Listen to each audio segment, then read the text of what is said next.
Looking back, I am haunted by the choices I made and the innocent lives caught in the crossfire.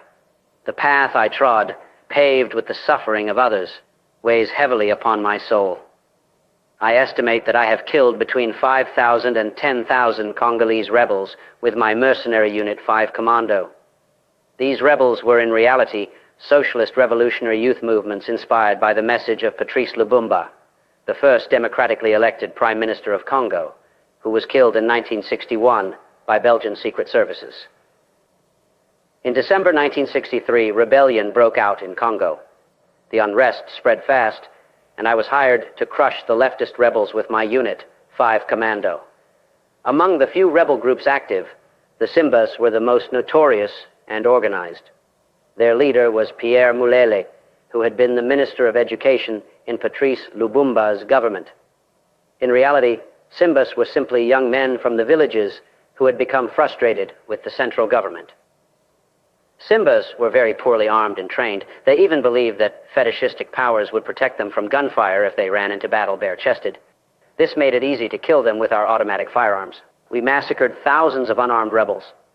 Things escalated when a detachment of black Cubans arrived to help the Simbas commanded by Che Guevara. The communist bloc was supporting Che Guevara via Tanzania, and the United States was supporting our side with aircrafts flown by anti-Castro Cubans, recruited and paid by the CIA.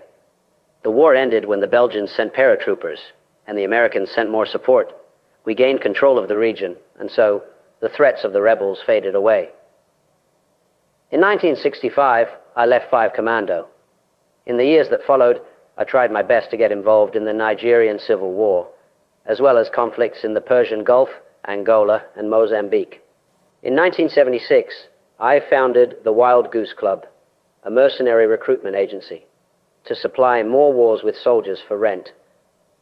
My loyalty was always for hire, but I have been consistent in working for South African paramilitary groups for several decades.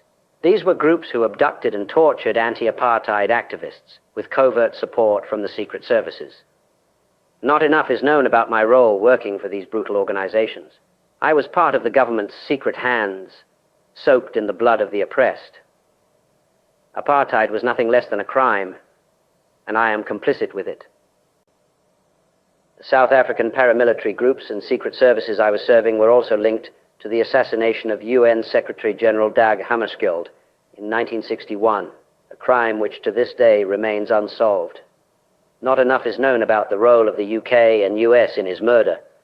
The CIA, the MI6, Belgian mining companies, and my friends in the South African secret services were all involved.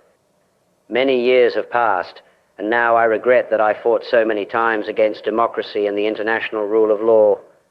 What greater shame can an officer have than to say that he fought against the United Nations on the battlefield? I was an instrument of war in an era that saw continents as chessboards, soldiers and civilians as pawns. Only now I acknowledge my role, my responsibility. History needs to judge me for who I truly am.